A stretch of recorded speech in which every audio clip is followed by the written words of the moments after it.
Hello friends, welcome to on competition study channel. दोस्तों, आज के इस वीडियो के अंतर्गत मैं आप लोगों को बताऊंगी पासा एवं प्रिज्म पर आधारित क्वेश्चन, जो कि ये बहुत ही मोस्ट इम्पॉर्टेंट टॉपिक है।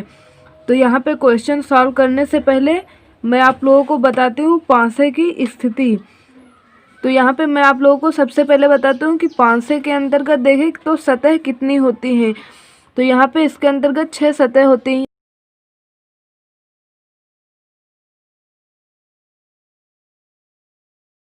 तो यहाँ पे आपको सतह के बारे में पूरा मालूम हो गया कि सतह कितनी होती है, तो आप बताएंगे कि सतह 6 होती हैं। अब यहाँ पे कोनों की बात करें तो कोने 8 होते हैं। यहाँ पे ये इस प्रकार से पासा रखा हुआ है। यहाँ पे देखें तो 1 2 3 4 ऊपर ये 4 कोने हैं, और इसके यहाँ पे देखें तो इसके यहाँ पे भी 4 कोने हैं, 1 2 3 4। तो यहाँ पे 4 4 मिलाकर के 8 कोने हो गए। तो यहाँ पे आपको मालूम होगा कि सतह कितनी होती है। तो सतह 6 होती हैं और कोने 8 होते हैं। अब हम लोग देखेंगे पासे के टाइप बाय टाइप। पूरे के पूरे कॉन्सेप्ट मैं आप लोगों को इस वीडियो के अंतर्गत बताऊंगी। तो यहाँ पे देखते हैं। तो सबसे पहले हम देखें तो सबसे पहले देखेंगे पासा कितने टाइप के होते हैं। तो यहाँ पे देखें तो सामान्यतः पासा 2 टाइप के होते हैं। यहाँ पे मैंने लिखा, पहला है सामान्य पासा। सामान्य पासा में कंडीशंस होती है कि विपरीत सतहों के अंकों का योग 7 नहीं होता है, बल्कि 2 निकटवर्ती सतहों के अंकों का योग 7 हो सकता है। जैसे यहाँ पे ये पासा आप लोगों को मैंने डायग्राम में बना दिया है। अब यहाँ पे देखें तो इनके कहना है कि इनके विपरीत सतहों के अंकों का योग 7 नहीं होता, बल्कि निकटवर्ती सतहों के अंकों का योग 7 हो सकता है। जैसे यहाँ पे देखें तो निकटवर्ती सतह कौन से, ये निकटवर्ती सतह जो ऊपर दिख रही हैं। यहाँ पे देखें तो 5 में 2 ऐड कर देंगे तो ये निकटवर्ती सतहों के अंकों का योग 7 हो गया है। यहाँ पे इस प्रकार से यहाँ पे मैंने बताया कि 2 निकटवर्ती सतहों के अंकों का योग 7 हो सकता है। तो यहाँ पे 5 में 2 ऐड करेंगे तो 7 हो जाएगा। अब यहाँ पे यदि आपसे क्वेश्चन पूछा जाए कि 2 के विपरीत कौन सी सतह होगी, तो यहाँ पे आप 2 के विपरीत बताएंगे। 1 हो सकती है, 1 भी हो सकती है, और यहाँ पे 4 भी हो सकती है, और 6 हो सकती है। इन 3 में से कोई भी 2 के विपरीत सतह में हो सकते हैं। तो यहाँ पे इस प्रकार से ये आपको पहला सामान्य पासा आप समझ गए होंगे। नेक्स्ट देखें मानक पासा। मानक पासा के अंतर्गत तो देखें तो विपरीत सतहों के अंकों का योग 7 होता है, यदि 2 संलग्न सतहों का योग 7 नहीं हो। यहाँ पे देखें तो विपरीत सतहों के अंकों का योग 7 होता है। अब यहाँ पे देखें तो यहाँ पे जैसे यहाँ पे मैंने 2 में 5 ऐड किया तो यहाँ पे 7 हो गए। अब यहाँ पे देखें हमें कोई ऐसी संख्या नहीं दिख रही है जिसमें हम दोनों का योग कर लें, 2 सतहों का, तो अंकों का योग 7 हो जाए। 4 में 1 जोड़ेंगे 5 होगा, 5 में 1 जोड़ देंगे 6 होगा। तो जब यहाँ पे सतहों का, संलग्न सतहों का योग 7 ना हो तो हम उसे कहते हैं कि मानक पासा। तो मानक पासा के अंतर्गत मैं आपको बताऊं कि विपरीत सतह किस प्रकार से आप ज्ञात करेंगे। यहाँ पे जैसे आपसे विपरीत सतह पूछी जाए तो जब इनके अंकों का, जो ऊपर सतह दिख रहे हैं, इनके अंकों का योग 7 ना हो तो आप इनके विपरीत सतह का योग 7 माइनस करके निकालेंगे। जैसे यहाँ पे आपसे कहा जाए कि 1 के विपरीत कौन सा अंक होगा, नीचे कौन सी सतह होगी, तो आप क्या करेंगे, यहाँ पे 7 में 1 माइनस कर देंगे। तो यहाँ पे कितना हो गया, 6। आप इस प्रकार से बताएंगे कि 1 के विपरीत कौन सी सतह होगी, 6 होगी। यदि आपसे पूछा जाए कि 5 के विपरीत कौन सी सतह होगी, तो आप 7 में 5 माइनस कर देंगे, बता देंगे कि 2 होगी। अब 4 का पूछा जाए तो आप 7 में 4 माइनस करेंगे तो बताएंगे 3 होगी। इस प्रकार से विपरीत सतह हम लोग निकालते हैं मानक पासा के अंतर्गत। और मानक पासा कहते किसे, जो सतह ऊपर दिख रहे हो इनके अंकों का योग यदि 7 ना हो तो वो मानक पासा होता है। उम्मीद करती हूँ कि आपको दोनों टाइप के, ये सामान्य पासा और मानक पासा, समझ में आ गए होंगे। अब यहाँ पे हम लोग देखेंगे जब पासे की 2 स्थितियाँ दी हो। यहाँ पे हम लोग ये सिंगल वाले में यदि क्वेश्चन आप पूछा जाएगा विपरीत तो हम लोग निकाल सकते हैं आसानी से। अब हम लोग देखेंगे जब 2 पासे की स्थितियाँ दी हो तो उनमें हम लोग विपरीत किस प्रकार से निकालेंगे। तो यहाँ पे देखते हैं। अब यहाँ पे हम लोग देखेंगे टाइप 2। अभी तक मैंने टाइप 1 में आप लोगों को बताया कि किस प्रकार से विपरीत सतह हम लोग ज्ञात करते हैं। अब टाइप 2 के अंतर्गत किस प्रकार से क्वेश्चन पूछा जाता है, जब पांसे की दो स्थितियां दी गई हों। जैसा कि आप लोग यहाँ पे देख रहे हैं कि दो पांसे की स्थितियां दी हुई हैं। यहाँ पे देखें तो जब दो पांसे की स्थितियां दी होती हैं, इसके अंतर्गत 3 टाइप से क्वेश्चन पूछे जाते हैं। तो यहाँ पे हम लोग पहला देखेंगे टाइप 1, इसके अंतर्गत टाइप 2 के अंतर्गत 3 प्रकार के क्वेश्चन पूछे जाते हैं। तो यहाँ पे पहला हम लोग देखेंगे, यहाँ पे इस प्रकार से लिखा हुआ है। अब यहाँ पे यदि आपको विपरीत ज्ञात करना है तो आप दो पांचों में किस प्रकार से ज्ञात करेंगे। सबसे पहले देखेंगे कि कौन सा अक्षर यहाँ पे, कौन सा अंक कॉमन है। तो यहाँ पे आप देख रहे हैं कि 2 कॉमन है, यहाँ पे भी 2 है और इस वाले पांसे में 2 है। सबसे पहले आप यहाँ पे जो अक्षर कॉमन है उस प्रकार से आप लिख लेंगे, यहाँ पे उस अक्षर को यहाँ पे लिख लेंगे। अब यहाँ पे आप इस तरफ से या इस तरफ से आप ऐसे ज्ञात करें, या तो आप इस तरह क्लॉकवाइज या आप एंटी क्लॉकवाइज, यहाँ पे आप दोनों तरफ से देख सकते हैं। तो यहाँ पे देखें, जो पहले वाले में आप जैसे क्लॉकवाइज यदि पहले वाले में काउंट करेंगे तो यहाँ पे सेकंड वाले में भी आपको क्लॉकवाइज देखना होगा। यदि आप एंटी क्लॉकवाइज देख रहे हैं तो आपको दोनों में एंटी क्लॉकवाइज देखना होगा। अब यहाँ पे देखते हैं, जैसे यहाँ पे मैंने 2 लिख दिया, अब यहाँ पे लिखते हैं 4, यहाँ पे 4, अब यहाँ पे 6, यहाँ पे ये मैंने क्लॉकवाइज इस प्रकार से आपको बताया। अब यहाँ पे हम लोग भी देखेंगे 2, 2 के बाद 5, 5 के बाद 3, यहाँ पे भी हम लोग क्लॉकवाइज इस प्रकार से देख रहे हैं। अब यहाँ पे यदि पूछा जाए कि इनके विपरीत कौन सा होगा तो आप इस प्रकार से लिख लेंगे। अब आपसे पूछा जाए कि 6 के विपरीत तो आप बताएंगे 3, 4 के विपरीत 5, और यदि आपसे पूछा जाए कि 2 के विपरीत तो यहाँ पे जो अक्षर यहाँ पे नहीं है, जैसे यहाँ पे देखें तो सभी अंक दिए हुए हैं, यहाँ पे 1 नहीं है। तो जो अंक नहीं होता है तो यहाँ पे दोनों में जो अंक कॉमन है, तो यहाँ पे जो अंक नहीं दिख रहा है तो यहाँ पे 1 नहीं है। तो यहाँ पे हम बताएंगे कि 2 के विपरीत कौन होगा, 1 होगा। इस प्रकार से हम लोग सॉल्व करते हैं कि इनके विपरीत किस प्रकार से निकालें, तो आप आसानी से इस प्रकार से निकाल सकते हैं। अब हम लोग देखते हैं इसमें सेकंड टाइप का क्वेश्चन किस प्रकार से पूछा जाता है। अब यहाँ पे देखते हैं, पहला 2, 3, 5, यहाँ पे ये 3 है, ये 5 है, ये 4, 2, 3, इस प्रकार से अब आपको सेकंड में क्वेश्चन मिलेगा। अब यहाँ पे यदि आपसे विपरीत पूछा जाए तो आप किस प्रकार से ज्ञात करेंगे। यहाँ पे देखें तो यहाँ पे 2 और 3 इसमें है, और इस वाले पासे में देखें तो 2 और 3, यहाँ पे 2 अंक कॉमन है। तो आप इस प्रकार से आप कैसे सॉल्व करेंगे, जब यहाँ पे 2 अंक कॉमन हो। तो यदि आपसे पूछा जाए कि 4 के विपरीत कौन सा होगा, तो यहाँ पे जो 2 इसमें कॉमन है, इसमें कॉमन है, आप इसे छोड़ देंगे। आपसे पूछा जाए कि 4 के विपरीत कौन होगा, तो यहाँ पे 4 के विपरीत 5 होगा। इस प्रकार से होगा 4 के विपरीत 5 होगा। इस प्रकार से हम लोग ज्ञात करेंगे यदि 2 अक्षर कॉमन हो। तो यहाँ पे तीसरा अक्षर हम तीसरे से टैली करेंगे, पहले वाले पासा से और सेकंड वाले पासा से। इस प्रकार से हम लोग टाइप 2 में निकालते हैं विपरीत।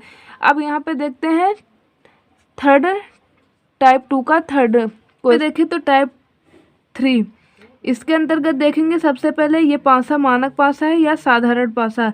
तो आपको मालूम है कि यदि इनके अंकों का योग 7 नहीं होगा तो ये मानक पासा, यदि 7 होगा तो ये साधारण पासा होगा। यहाँ पे देखिए तो 4 में 2 जोड़ेंगे तो यहाँ पे 6 हो जाएगा, 6 में 2 जोड़ेंगे तो 8 हो जाएगा। यहाँ पे इनके अंकों का योग 7 नहीं हो रहा है। अब यहाँ पे देखिए तो 5 में 1 जोड़ देंगे तो यहाँ पे 6 होगा, और 3 में 1 जोड़ देंगे तो यहाँ पे 4 हो जाएगा। यहाँ पे इससे हमें ये मालूम चल गया है कि ये साधारण पासा नहीं है, ये मानक पासा है। तो आपको मानक पासा की कंडीशन मैंने सबसे पहले आपको बता दी है कि मानक पासा में आप क्या करते हैं, जिस अंक के विपरीत पूछा जाए आप 7 में माइनस करके ज्ञात करेंगे। तो यदि यहाँ पे आपसे क्वेश्चन में पूछा जाए कि 6 के विपरीत कौन सा होगा, तो आप क्या करेंगे, 7 में माइनस करेंगे। तो 7 में 6 माइनस करेंगे तो आप बताएंगे 6 के विपरीत 1 होगा। 2 के विपरीत पूछा जाए तो आप 7 में माइनस करेंगे, 2 के विपरीत 5 हो जाएगा।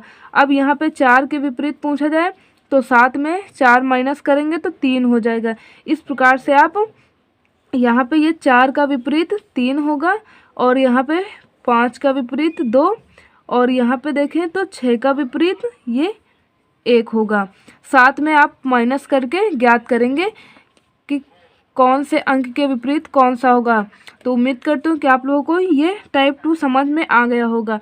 अब हम लोग देखते हैं टाइप 3 में किस प्रकार से क्वेश्चन पूछा जाता है। टाइप 3 के अंतर्गत जब 5 से की 3 या 4 स्थितियां दी हों, तो यहाँ पे सबसे पहले यहाँ पे 2 टाइप के क्वेश्चन पूछे जाते हैं। एक में आपको 3 स्थितियां दी होती हैं और दूसरा होता है कि जब 4 आकृति या स्थिति आपको दी हो। सबसे पहले हम देखेंगे 3 आकृति वाले क्वेश्चन को हम लोग किस प्रकार से सॉल्व करेंगे। तो यहाँ पे इस प्रकार से ये 3 आकृतियाँ दी हुई हैं। अब यदि आपसे क्वेश्चन पूछा जाए कि 3 के विपरीत कौन सी सतह होगी, तो यदि आपसे पूछ लिया जाए कि ये 3 के विपरीत कौन सी सतह होगी, तो अब आपको यहाँ पे सबसे पहले देखना है कि ये सामान्य पासा है या मानक पासा। तो यहाँ पे देखें तो 5 में आप 2 जोड़ देंगे तो यहाँ पे 7 हो गया। तो इसके लिए ये क्या है, ये सामान्य पासा है। तो सामान्य पासा में आपको विपरीत निकालने के लिए मैंने बताया कि आप देखेंगे कि कौन से पासे में कॉमन मिल रहा है। यहाँ पे देखें तो इन 3 अक्षर में से इसमें कोई कॉमन मिल रहा है, तो यहाँ पे नहीं मिल रहा है, तो इसलिए इसे हम छोड़ देंगे। अब यहाँ पे x में देखेंगे तो यहाँ पे कोई अक्षर कॉमन मिल रहा है, तो यहाँ पे देखते हैं तो 5 कॉमन मिल रहा है, 5 इसमें है और 5 इसमें भी कॉमन है। तो यहाँ पे आपको मैंने बताया था कि सामान्य पासा में जो कॉमन होता है सबसे पहले आप इस प्रकार से लिखेंगे। अब आप यहाँ पे क्लॉकवाइज लिखें या आप एंटी क्लॉकवाइज लिख सकते हैं। यहाँ पे आप इस प्रकार से भी लिख सकते हैं या आप क्लॉकवाइज लिखें। तो यहाँ पे हम क्लॉकवाइज लिख के आपको बताते हैं, 5 फिर 3 फिर 2, यहाँ पे 5 3 2, इस प्रकार से क्लॉकवाइज मैंने यहाँ पे लिख दिया। अब उसी क्रम में हम इसे भी लिखेंगे। तो यहाँ पे सबसे पहले 5 फिर 1 फिर 4, तो यहाँ पे 1 फिर 4, इस प्रकार से आप लिख लेंगे। अब यहाँ पे देखा जाए तो यहाँ पे देखें यदि तो कहें यहाँ पे पूछा था 3 के विपरीत कौन सा अंक होगा, तो यहाँ पे देखें तो 3 के विपरीत 1 होगा, आप आसानी से बता सकते हैं। और 2 के विपरीत 4 होगा। और यदि 5 के विपरीत पूछ लिया जाए तो यहाँ पे आपको मालूम है सतह 6 होती हैं। अब यहाँ पे 4 यहाँ पे हो चुकी हैं और ये 1 है, ये 5 हो गई। अब यहाँ पे देखें तो 6 नहीं है, तो यहाँ पे आप इसके नीचे 6 लिख देंगे। तो 5 के विपरीत 6, इस प्रकार से आप ज्ञात कर सकते हैं। अब हम लोग देखते हैं सेकंड टाइप में। अब यहाँ पे आकृतियाँ 4 दी हुई, आकृति तो उतनी अच्छी नहीं बनी है, बट आपको जितना कोशिश हो सकती है मैं आपको समझा सकती हूँ क्वेश्चन। अब यहाँ पे देखते हैं 4 आकृतियाँ ये मैंने बना दिया है। अब यहाँ पे आपसे यदि क्वेश्चन पूछा जाए कि 3 के विपरीत कौन सा अंक होगा, तो यहाँ पे देखें तो 3 इस वाले पासे में भी है और इस वाले पासे में है। अब यहाँ पे देखते हैं कि सबसे पहले ये सामान्य पासा है कि मानक पासा। तो आपको सामान्य पासा के लिए अंकों का योग यदि 7 होगा तो सामान्य पासा होगा। अब यहाँ पे देखें 5 में 3 ऐड करेंगे तो 8 हो गया। अब 5 में 2 ऐड करके देखेंगे 7 हो गया, तो ये सामान्य पासा है। अब यहाँ पे भी चेक कर लेते हैं क्योंकि इसमें भी 3 है। अब यहाँ पे देखें तो 3 में 1 जोड़ देंगे तो यहाँ पे कितना हो जाएगा, यहाँ पे हो जाएगा 4। और यहाँ पे 3 में यदि 6 जोड़ देंगे तो यहाँ पे हो जाएगा 9। और 6 में यदि 1 जोड़ देंगे तो 7 हो गई, ये भी सामान्य पासा है। आपको 3 के विपरीत निकालना है। सामान्य पासा आपको मालूम हो गया और सामान्य पासे की स्थिति आपको मालूम है कि देखें तो कौन सा अंक कॉमन है, 3 इसमें भी 3 इसमें भी। तो यहाँ पे कॉमन अंक लिख के आप क्लॉकवाइज या एंटी क्लॉकवाइज लिख सकते हैं। तो 3 6 1, इस प्रकार से हम लिखेंगे 3 6 1। यहाँ पे 3 5 2, तो यहाँ पे 3 5 2, आपको एक ही क्रम में लिखना है। अब 3 के विपरीत पूछा गया है तो 1 के विपरीत कौन होगा, 2, और 6 के विपरीत 5। अब 3 के विपरीत देखना है आपको, तो यहाँ पे देखें तो 1 हो गया, 2 हो गया, 3 और यहाँ पे 4 नहीं हुआ। तो यहाँ पे जो अंक यहाँ पे नहीं होगा तो वो जो कॉमन दोनों में है उसके विपरीत होगा। तो आप यहाँ पे बता सकते हैं कि 3 के विपरीत कौन सा अंक होगा, 4 होगा 3 के विपरीत। तो यहाँ पे आप लोगों को ये भी कंडीशन समझ में आ गई होगी कि 4 पासे में हम लोग किस प्रकार से ज्ञात करेंगे। यदि आपसे पूछ लिया जाए कि 1 के विपरीत कौन होगा, तो आप यहाँ पे देख के बता सकते हैं कि 1 के विपरीत 2 होगा। और यदि आपको यहाँ से देखना पड़ जाए तो आपको मैंने भी बताया था यहाँ पे मैंने इस प्रकार से लिख लिया तो आप समझ गए। अब यदि आपको ऐसे पूछ लिया जाए कि 1 के विपरीत कौन होगा, तो यहाँ पे मैंने बताया था, देखें 4 5 इसमें भी कॉमन और 4 5 इसमें भी कॉमन, तो जो कॉमन नहीं है तो वो इसका विपरीत होगा। तो यहाँ पे आप इस प्रकार से बता सकते हैं 1 के विपरीत कौन होगा, 2। तो उम्मीद करती हूँ कि ये आप लोगों को भी टाइप समझ में आ गया होगा। अब हम लोग देखते हैं लास्ट टाइप जो होता है वो टाइप 4 होगा, और देखते हैं खुले पासे में किस प्रकार से हम लोग विपरीत ज्ञात करेंगे। हम लोग देखते हैं टाइप 4 के अंतर्गत पासे की प्रसारित सतहें। इस प्रकार से खुले पासे में हम लोग किस प्रकार से विपरीत देखेंगे। तो यहाँ पे आपको क्या करना होगा, जैसे यदि आपसे पूछा जाए कि 1 के विपरीत कौन होगा, तो आप एक कॉलम ये छोड़ के बताएंगे। 1 के विपरीत देखें तो 1 के विपरीत ये 5 होगा, और यदि 6 के विपरीत पूछे तो 6 के विपरीत ये 3 होगा, और यदि 2 के विपरीत पूछा जाए तो 2 के विपरीत ये 4 होगा। इस प्रकार से आपको एक कॉलम छोड़ के ज्ञात करना होगा। एक कॉलम छोड़ के आप विपरीत निकाल सकते हैं। यहाँ पे देखिए, यदि आपसे कहा जाए कि ए के विपरीत, तो आप बताएंगे ई होगा, और सी के विपरीत देखें तो ये सी के विपरीत ये डी होगा, और बी के विपरीत देखेंगे तो एफ होगा, और ए के विपरीत आपको बता दें कि ई होगा। इस प्रकार से आप सिंपल होता है, आप एक कॉलम छोड़ के ज्ञात कर सकते हैं कि कौन से अक्षर के विपरीत कौन सा अक्षर है। अब यदि यहाँ पे आपसे पूछा जाए कि 6 के विपरीत कौन होगा, अब आप यहाँ पे ये नहीं कहेंगे कि 4 को मैंने छोड़ दिया, 6 के विपरीत 3 होगा, ये आपका गलत हो जाएगा। जब इस प्रकार से दिया हो तो आप यहाँ पे किस प्रकार सॉल्व करेंगे। 4 के विपरीत देखेंगे तो कौन सा होगा, 2, 4 के विपरीत 2, और यहाँ पे 1 के विपरीत 3 होगा, और 5 के विपरीत 6 होगा। इस प्रकार से आप ज्ञात करेंगे। यहाँ पे जब इस प्रकार से कंडीशन दी हो तब भी आप यहाँ पे ये नहीं कहेंगे कि 3 के विपरीत 5 हो गए, एक कॉलम मैंने छोड़ दिया। यहाँ पे इस प्रकार से 1 के विपरीत 3 और 2 के विपरीत यहाँ पे देखेंगे तो 2 के विपरीत यहाँ पे 5, ये बीच वाला कॉलम छोड़ना होता है। अब यहाँ पे देखेंगे तो 4 के विपरीत 6 होगा। इस प्रकार से आप सॉल्व कर सकते हैं खुले पासे के अंतर्गत। तो उम्मीद करती हूँ कि आप लोगों को ये सभी चारों टाइप के पासे के अंतर्गत जो मैंने इन्फॉर्मेशन बताई आपको समझ में आ गई होगी। यदि वीडियो अच्छा लगे तो चैनल पे नए हैं तो चैनल को सब्सक्राइब करके साथ में लगे बेल आइकन को प्रेस कर लीजिए, और वीडियो अच्छी लगी है तो लाइक करिए, और कम से कम अपने 10 फ्रेंड्स के साथ वीडियो को अवश्य शेयर करें। तो मिलती हूँ नेक्स्ट वीडियो में मैं आप लोगों को इस टाइप के जितने भी क्वेश्चन बनते हैं मैं आपको सभी टाइप के क्वेश्चन सॉल्व कराऊंगी। इस पार्ट के अंतर्गत मैंने आपको सभी बेसिक कॉन्सेप्ट बताए ताकि आप क्वेश्चन को आसानी से सॉल्व करें। मिलते हैं नेक्स्ट वीडियो में, तब तक के लिए जय हिंद, जय भारत।